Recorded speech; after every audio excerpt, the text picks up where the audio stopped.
and kind of like reveal who you truly are. But some people don't have that. Like they have this fear and like this, sometimes it's self-consciousness, sometimes it's like, fear of being judged or whatever it is. Like, and they don't feel comfortable in their own skin. And for me, it's like, I'm always comfortable. I'm like, it's my situation. There is a process to that. And I'm gonna ask you, maybe you read something, maybe you experienced something, but for a lot of people, I picture it this way. I'm gonna use the metaphor of a bike.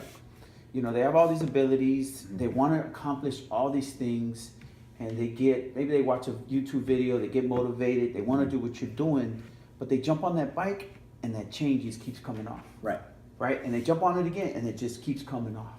Right? And it's like they got to fix what's wrong, right? With the bike in order to get going. So for example, get educated, get your mind right. If something's bringing you down, like the fact that you overcame this adversity, was there something that you came across? I know you're a student of some of the greats, Steve Jobs. You've mentioned Steve Jobs, but as far as getting over that, I don't know, just being able to hit that switch so you can hit your full stride. I would say time, because my time, like people say it and they probably don't even know what that means, but time is money. What it means, it's not that every dollar means a second. What it really means is that you have an opportunity cost. So I could be doing this interview right now, or I could be doing 25 other tasks. Some of those tasks might be monetizable where I can actually make an earning off of it. Some of them might not. But if you see the value in something, then none of that matters, And my thing is that BMX at the time, and to this day, is my escape from everything in the world. When I'm having a rough day, when I want to fight somebody or something like that, I'm just, you know what? I'm just gonna go ride my bike. I'm gonna take out all my frustration out of that. And in that moment, I find this enlightenment. It's like my meditation. And people, they're like, meditation, what is this? Honestly, meditation could be you putting a song on repeat and listening it 20 times in a row while you're riding your bike and analyzing every word of that song and every note and every cue. And then you just being in a place that makes you happy. And that's what bike riding is for me. And everybody has a different escape, But the thing is that you have to know what these escapes are, and you have to apply yourself fully.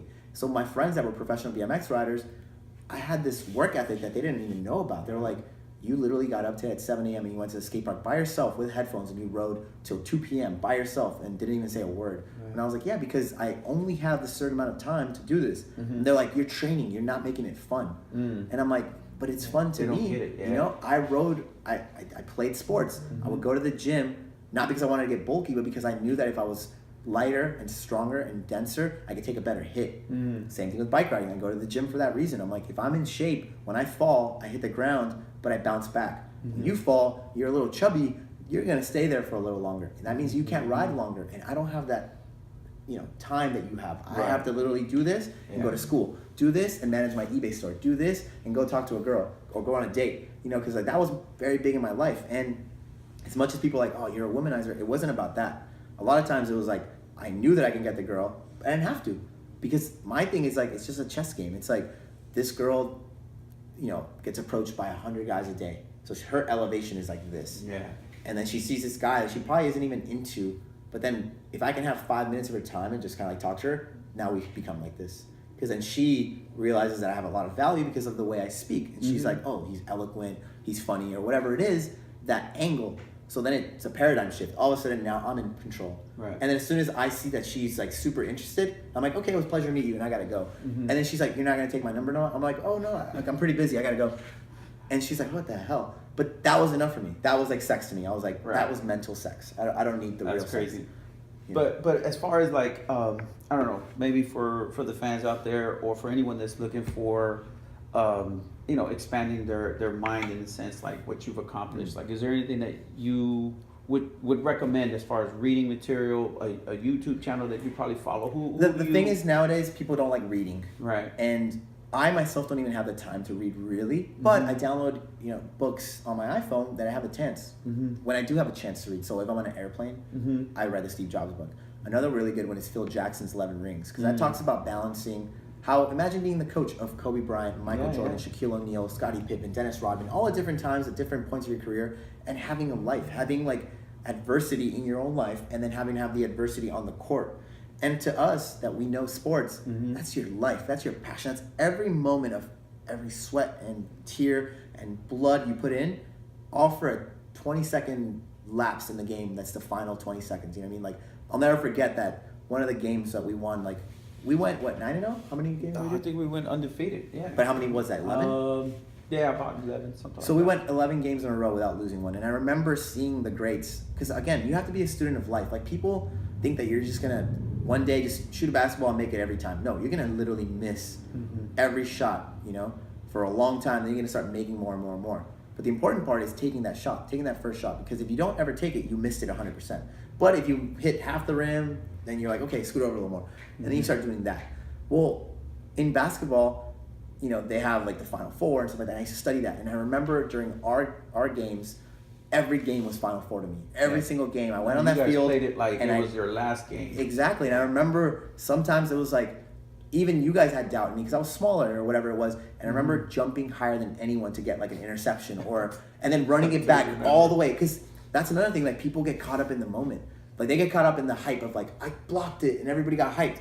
I was already thinking ahead. And that's the thing that great people, I'm not calling myself great, but like, you know, millionaires, billionaires, people that have done great things, vision. It's very important. I'm a student of vision. So it's like, I looked and I saw where the ball was going, so I said, follow the trajectory. I intercepted it, and now it's like I made sure I caught it, and now I'm like, okay, well, let's turn this into points. I ran all the way down the sideline. I never stopped. But everybody was already cheering when I stopped, when I blocked the ball. And I was like, no, that's not end. And then I grabbed the ball and we ran back and then scored a touchdown. That's and then as soon as that was it, I was like, okay, now we got to get back on defense because we played every position, we played both ways. Yeah. So it was like, everybody was caught up in the moment, like celebrating, and I'm like, no. You can celebrate when we're done. Yeah. You know, the moment you pat yourself on the back, that's the moment that you lose, because that's when you start feeling yourself and you lose focus. When you lose focus, somebody can sneak around behind you, and that's how we become this successful entity. Because you know, we are nimble, we're small, but we've gotten around these big hurdles because people like get lost in themselves. So I see it on Melrose every day. Right. I like see these. By one of our employees coming in, but I see these successful businesses that start feeling themselves, start patting themselves on the shoulder, and then they're like, "Oh yeah, like we've already made it."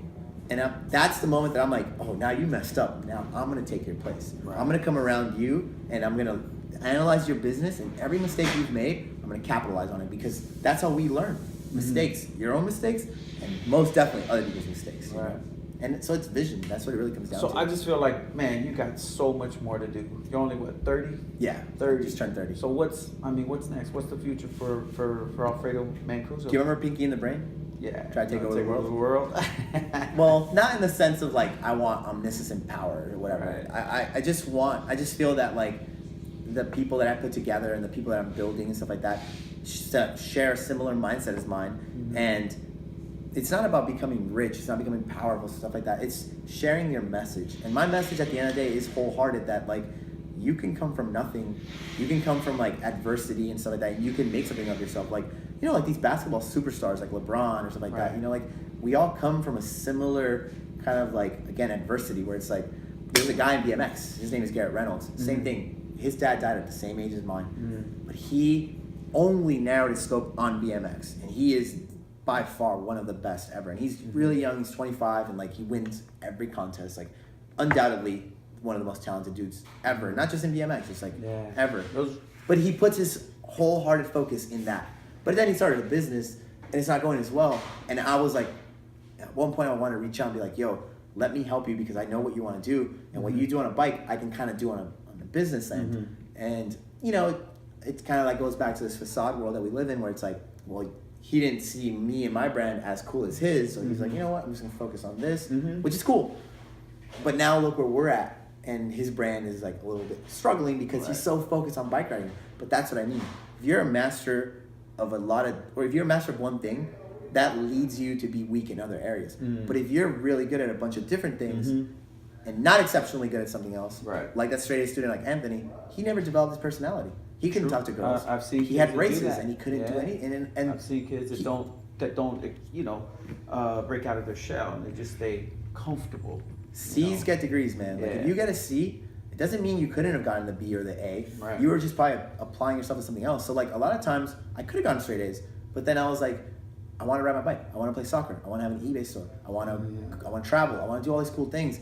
And you know, like I wanted to be cool and funny in class. So sometimes I intentionally didn't get an A.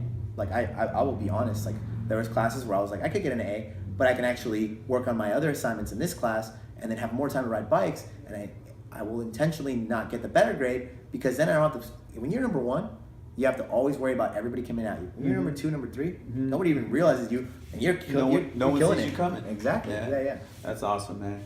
Well, hey, I'm pretty sure we can keep talking about this, you know, all day. But you're a busy man, and I'm going to give you a break now. So appreciate you, man. I feel blessed that you gave me this interview. I appreciate you because you're the guy that basically one of the people, like you're one of, I would say 5 mentors I've had in my life that kind of like, and to this day I still keep in contact. And you basically helped us go further because you gave me that work ethic to like run that extra lap. I never once cheated a lap. No, we used to run around the school. Yeah, I was big on that. And I had asthma, so it was like I was like, but I was like, hey man, I got to do it, you know, But that's what made me stronger, you know. Yeah. But again, you know, hopefully we can help some more people this way. You know, as an educator, I always feel like the story that we can tell from people that came from neighborhoods like our neighborhoods can, you know, hopefully inspire and motivate the next Alfredo Mancuso. Man. Definitely. Looking for him. If you know him, let me know so I can hire him. I have a good eye for that, so I'm definitely gonna send him my way, man. Because I have a couple of cool kids that I'm developing now, and like this is Nate, one of my employees, and like what's up, Nate? Hi, how you doing? All right. What's up? Nate? The check. There's a brown bag with a hat in it. Yeah, it's in the front. Is it? So we just put him in the Frank Ocean video for this song called Biking with Jay-Z and Tyler the Creator. And literally BMX is going to start taking over the world. And it's funny that now I get to put my friends in positions and of you've power. been in videos too, man. I saw you in a couple of videos. Pharrell Williams, I did Happy, the Ellen DeGeneres show. I did a couple pop things. It's just that nowadays it's like, it's so crazy on this block. I get to hang out with all these celebrity kind of people and like, awesome. You know, like, I don't know where it's going from here. Right. But I look back now and I was like, oh, we were in the background of this video. But now it's, but now it's like, oh, we're actually making the decisions in this video, or our YouTube video might get more views than some of these other people. You know? Right. Kind of crazy. Hey, well, just don't forget about us. I've never had. All right. And thanks again, man. I still go to Watts every once in a while, and like drive around, and I'll see if I remember any, or if anybody remembers me or whatever. But you know, it's crazy. Yeah, there's still some people there that need some help. So hopefully we can get them. You know. Well, that's the problem now. When I go there, there's some people with a hey, what's up, man? Yeah, I'm like here's a high five. It always happens. Yeah. All right, man. We'll appreciate it, and we'll see where this goes. Yeah. All right. All right, guys. Cool. Have a good one. Thanks, man.